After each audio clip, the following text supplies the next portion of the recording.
setiap pagi ya kita harus lebih semangat lagi gitu ya untuk hari ini. Oke, baik, kita keluarkan jargon kita ya. SMK Madya bisa. Humas Jadi dan rendah hati. Jadi seorang humas itu harus ada rasa percaya diri ya. Percaya diri harus tertanam pada seorang humas. Ketika nanti kalian menjadi seorang humas dimanapun, di perusahaan manapun ya, atau di lingkungan RT kalian, mau jadi Bu RT atau mau jadi apa, itu harus percaya diri. Dan yang paling utama adalah rendah hati, karena seorang humas itu harus humble, bisa menerima keluhan-keluhan dari klien atau pelanggan siapapun ya.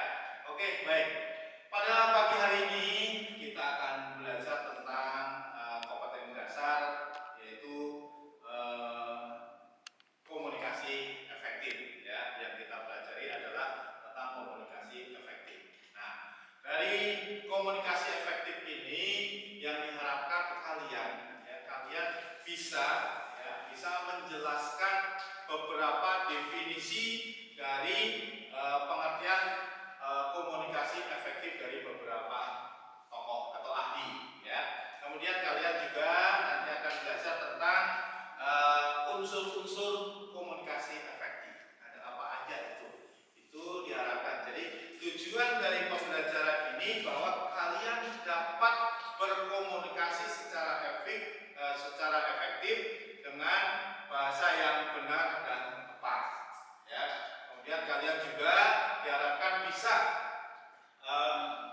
menyebutkan unsur-unsur komunikasi efektif dengan benar dan tepat. Itu tujuan dari pembelajaran secara pengetahuan. Kalau secara karakter yang harus tertanam pada diri kalian dalam pembelajaran ini ya, kalian harus ada karakter yang jujur, kemudian bisa kolaborasi ya, bekerja sama gitu kan dengan yang lainnya. Itu yang diharapkan karakter sikap dari kalian ya, itu tujuannya. Baik anak-anak semuanya, pagi hari ini kita akan belajar tentang metode jigsaw ya. Jadi nanti teknisnya kalian akan berkelompok ya, masing-masing kelompok nanti, karena ini yang masuk sedikit, nanti ada 2 kelompok saja ya, 2 kelompok. Setelah itu nanti akan saya bagi materinya ya, nanti akan saya bagi. Setelah itu nanti kalian berdiskusi tentang materi komunikasi efektif. Yang kita bahas pada hari ini adalah tentang definisi dari komunikasi efektif oleh beberapa ahli. Baik, jadi pada pagi hari ini ya, sebelum masuk ke pembagian kelompok ya, jadi yang harus kita selesaikan atau kasus yang kita selesaikan pada pagi hari ini adalah bandingkan antara pendapat para ahli menurut hasil diskusi kalian nanti ya. Itu nanti materi sudah akan saya share-kan ya. Jadi sekali lagi, yang harus kalian selesaikan permasalahan pada pagi hari ini adalah bandingkan beberapa pendapat tentang komunikasi efektif oleh beberapa ahli ya. Oke, baik. Kira-kira sudah paham maksudnya? Sudah paham? Nah, kalau sudah paham, oke, kita langsung membentuk kelompok ya. Bentuk kelompok secara acak ya, nanti akan saya pilih ya. Oke, dengan teknik kita yang biasa kita lakukan ya, untuk pembentukan kelompok ya. Hitungan 1 sampai 2, nanti diulang lagi ya, 1 sampai 2, diulang lagi 1 sampai 2. Paham? Nah, itu ingat-ingat apa yang kita ucapkan tadi ya, kelompok berapa, 1, 2 misalnya, 1, 2, ingat-ingat saya kelompok 1, saya kelompok 2. Oke ya, ingat, paham ya? Oke, baik, hitungan mulai. 1, 2, 1, 2, 1, 2. Oke, udah ingat semua kelompoknya masing-masing?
pesan yang disampaikan, ada orang yang menerima pesan. Nah, yang kita bahas diskusi ini adalah komunikasi efektif menurut beberapa ahli. Nah, silakan tuh didiskusikan.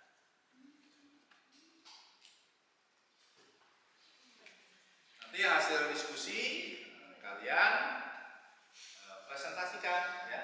Nanti kirim ke Drive ya hasil diskusinya.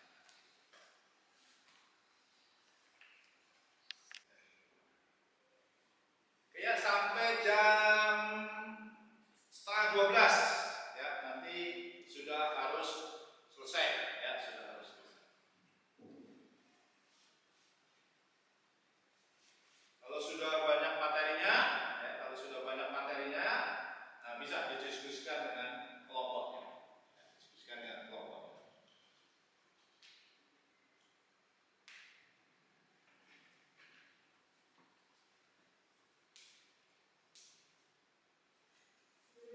Ya, silakan.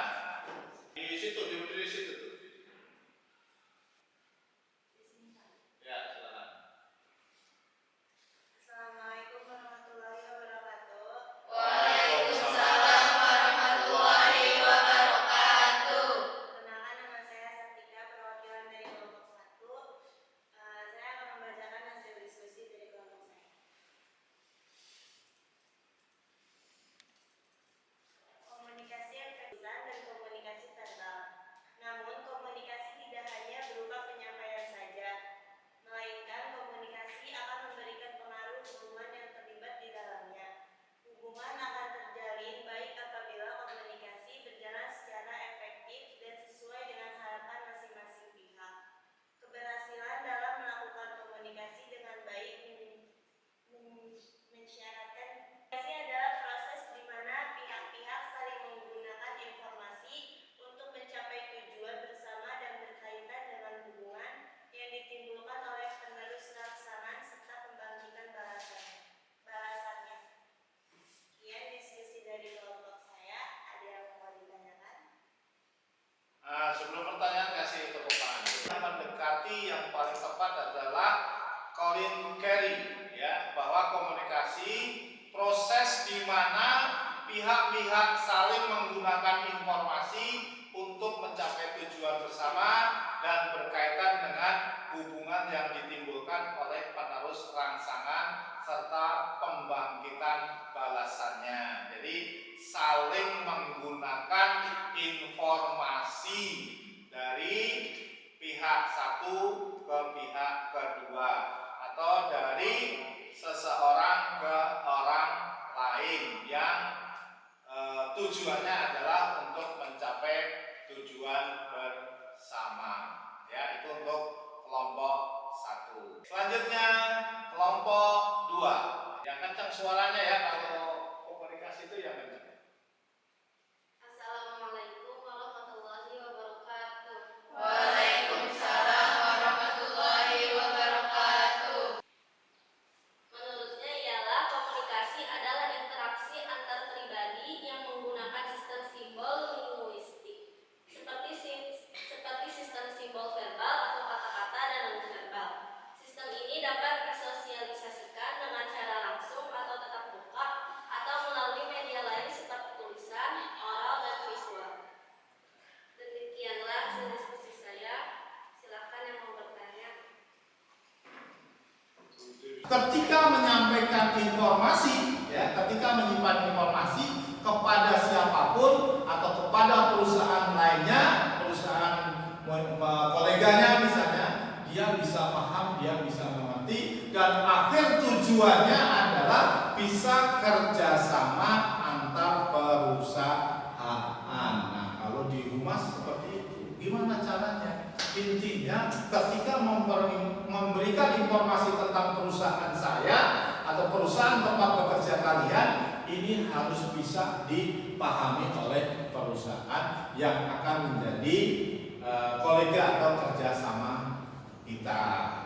Tujuannya untuk mencapai tujuan bersama. Feedback dari komunikasi yang disampaikan atau dari informasi yang disampaikan. Nah, kalau 5 5 ini ada dan bagus semuanya, berarti itu komunikasinya efektif. Nah, kalau di bidang kehumasan, ya di bidang kehumasan, komunikasi efektif di bidang kehumasan berarti seorang humas ketika menyampaikan informasi, ya ketika menyimpan informasi kepada siapapun atau kepada perusahaan lainnya, perusahaan koleganya misalnya, dia bisa paham, dia bisa mengerti, dan akhir tujuannya adalah bisa kerjasama antar perusahaan. Nah, nanti kalian di rumah, tugasnya membuat video, ya video.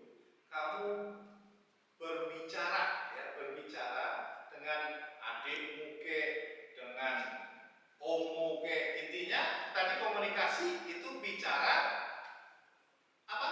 Bicara satu orang atau dua orang atau lebih? Ah, jangan bicara sendiri. Kalau bicara sendiri namanya, kalau yang ngomong bicara sendiri namanya, ya. Kalau memberikan informasi atau komunikasi berarti ada orang yang bicara, menyampaikan informasi, ada orang yang terima, ada informasi yang disampaikan, ya ada. Nah, ini kalian video